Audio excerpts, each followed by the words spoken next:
All right, welcome to the Philea Sophia Sketchbook. In today's episode, I'm going to be telling you all about some ancient wisdom from Plato and Socrates and how it relates to art and creativity. And as always, I'm going to be using my art skills to try and get a deeper focus on these creative lessons. So, let's get started. In this lesson, we are going to start off with something basic, just a basic geometric shape. And see where that takes us. So we want to give something for our unconscious imagination to latch onto and see what it wants to reveal to us.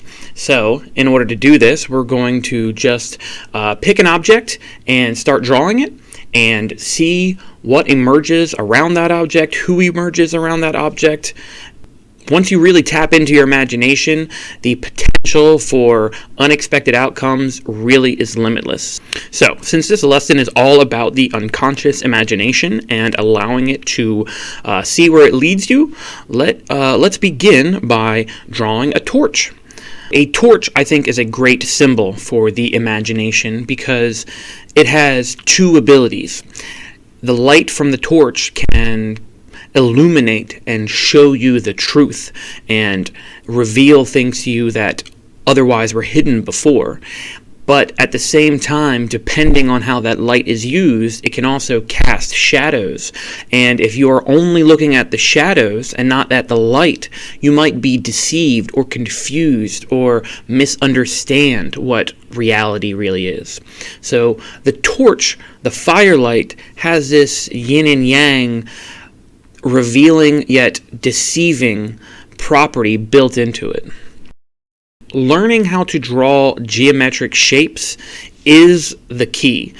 If you can master these basic shapes of squares, cubes, cylinders, all that kind of stuff, and learn how to imagine drawing them in any perspective, then you can draw anything. All of drawing is just learning how to master this dance between what to reveal and what to hide, and to understand how the perspective would be revealing this object to the viewer. And if you can capture that perspective, capture that image of the form, then everything else can flow out of that form. You can reveal the rest of the image from that one starting point. So that's what we're going to do with this cylinder that we have on the page. We're going to start to add in extra details to flesh it out, to take it from a basic geometric cylinder and to add in the particulars that make this cylinder into a torch. Now, once you have the object on the page, now what?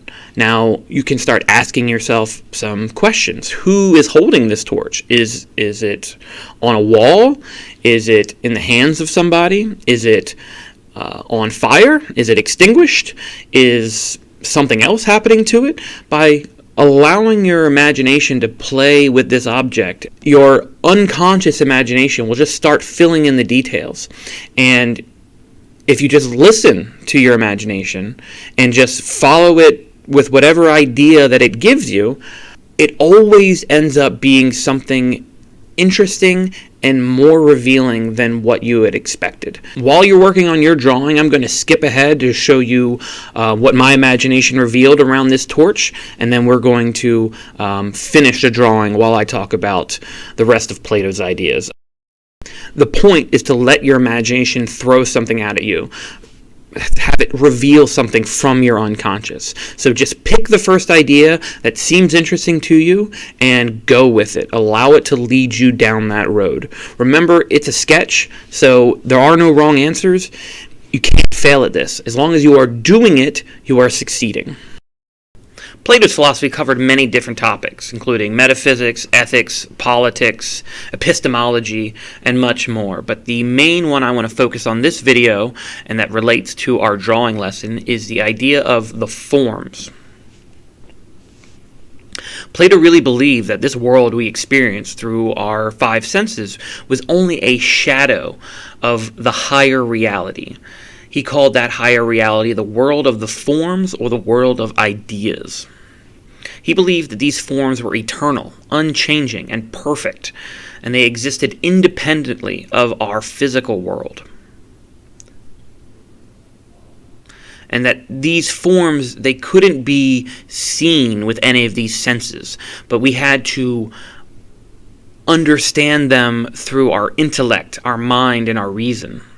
We had to contemplate in order to understand these form structures in our universe.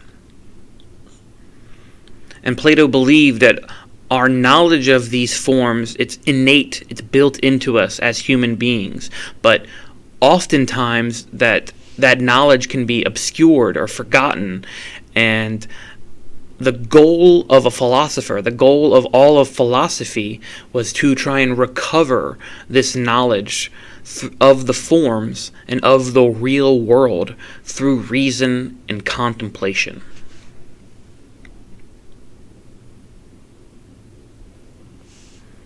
There is a very famous metaphor that Plato is credited with inventing that illustrates this problem, and you may have heard of it. It's called the allegory of the cave. In this story of the cave, we get a great illustration on the difference between the physical world and the world that can be perceived only through our senses. So the basic story of the cave goes like this. Imagine that there are a group of people who have been born and chained inside a dark cave, and they are never allowed to look outside the cave. They have to focus only towards the dark interior of the cave. And behind them, outside the entrance of the cave, there is a fire. And anytime something passes in front of the fire, shadows are cast inside the cave. And these prisoners who are chained up and can't look out of the cave, they can only see the cave wall and these shadows pass in front of them. And so they live their whole lives only looking at the cave wall and only seeing the shadows pass before them. And they come to believe that the whole universe is just these shadows moving around. Now, one day, one of these prisoners is released, and he's taken out of the cave. And when he's pulled out of the cave, and at first he's blinded by the light, he can't see anything. But once his eyes adjust and he gets a vision of the reality around him, he sees his situation. He sees the fire. He sees his old place in the cave. He sees the shadows that are being cast. He sees the real objects that are casting those shadows on the wall. And so his mind is blown. He spent his whole life in this cave, and now he's seeing what the real world is. He can never go back to sitting in that cave and thinking that the real world is just the shadows on the wall. And so he's so overcome with this knowledge that he runs back into the cave and he attempts to tell his fellow prisoners about this world behind them, the world outside the cave. And they have no understanding of what he's talking about. They can't fathom what he is trying to tell them because their whole lives have been in this cave. They haven't gone through the transformational experience of leaving the cave and seeing the real world. And so just being told about the real world is not enough. The allegory of the cave really is a perfect metaphor for this philosophical enlightenment. It suggests to us that the physical world around us that we perceive all the time is just a shadow of the true reality, because that's all that our senses can reveal to us. And that in order to achieve true understanding, we must transcend our limited perception and gain access to this higher world of forms.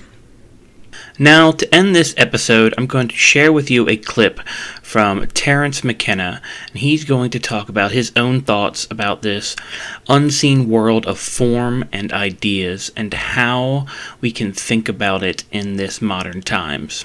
Because even to this day, this mystery is unsolved, and philosophers have been debating and thinking about this abstract world of forms that seems more real and more impactful and important than the physical world. So here's that clip from Terence.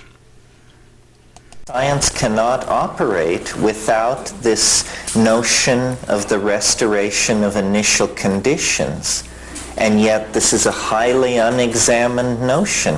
And as all these anecdotal incidents indicate, there is no restoration of initial conditions. All of science is being practiced on an unexamined and apparently false assumption.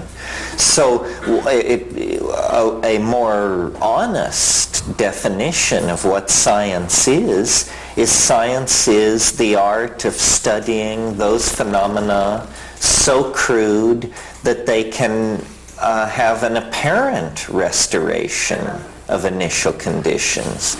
But that leaves out all investment schemes, love affairs, dynastic families, military campaigns, and what have you. None of those can have their initial conditions restored, and those are the things that are really important to us. So it then is correctly seen to be a very limited way of doing intellectual business, having a very narrow spectrum of applications. One way I think of thinking about the difference between ordinary science and what Rupert is trying to do is to think of science as that enterprise of human thought which attempts to state what is possible. What is possible. But out of the very large class of the possible, certain things are going to have to be selected to actually happen, to undergo what Whitehead calls the formality of actually occurring. And an idea like Rupert's is a way of saying, well, here it's the past. The past is the factor which selects against the class of the possible to narrow it into this much narrower class, the class of those things which have actually occurred. Science never talks about how the class of the possible is narrowed into the class of the actually occurring. And yet this is obviously a big question. We don't want to know what's possible. We want to know what's going to happen. We don't want to know what might have happened. We want to know what happened. And so new ways of thinking about causality, new ways of thinking about time, new ways of thinking about the way influence of form is mitigated into the world of three-dimensional space. Does it come from the past? Does it come from some kind of Platonic never-never land that is a hyperdimension that surrounds apparent space and time? Does it come from the future? Is it like a dynamic attractor? Is it a huge flickering shadow across a lower dimensional landscape that is somehow gathered into itself? These are the kinds of questions that have to be asked to create a new model of time that is empowering of the felt presence of immediate experience. That is the new ground zero of any kind of humane science. The felt presence of the immediate experience of the individual has to be the primary datum of a new science. Otherwise, it isn't going to be a new science. It's just going to be a retread on the old science. I think one way to think about information coming from the future is to imagine that ordinarily this is not allowed, but to make a quantum mechanical metaphor, you can imagine bits of information that tunnel into the past in the way that particles overcome energy transitions by magically appearing on the other side of them without ever having gone over them. And it's possible to imagine that a very small amount of information actually leaks into the past, and that this information becomes the province of seers and shamans and visionary thinkers of all sorts, that creativity is this appetition. There's a word in Gaelic, haraeth, which means simultaneously nostalgia for the past and the future. And it seems to me that kind of nostalgia for the past and the future is what drives great creative spirits, poets, and visionaries. And it has this enchanted, this fey kind of aura about it, because information from the future is necessarily magical. It exists, and yet it cannot exist, because in its existence is implicitly is a paradox. That art's task is to save the soul of mankind, and that anything less is a dithering while Rome burns. If the artist cannot find the way, then the way cannot be found.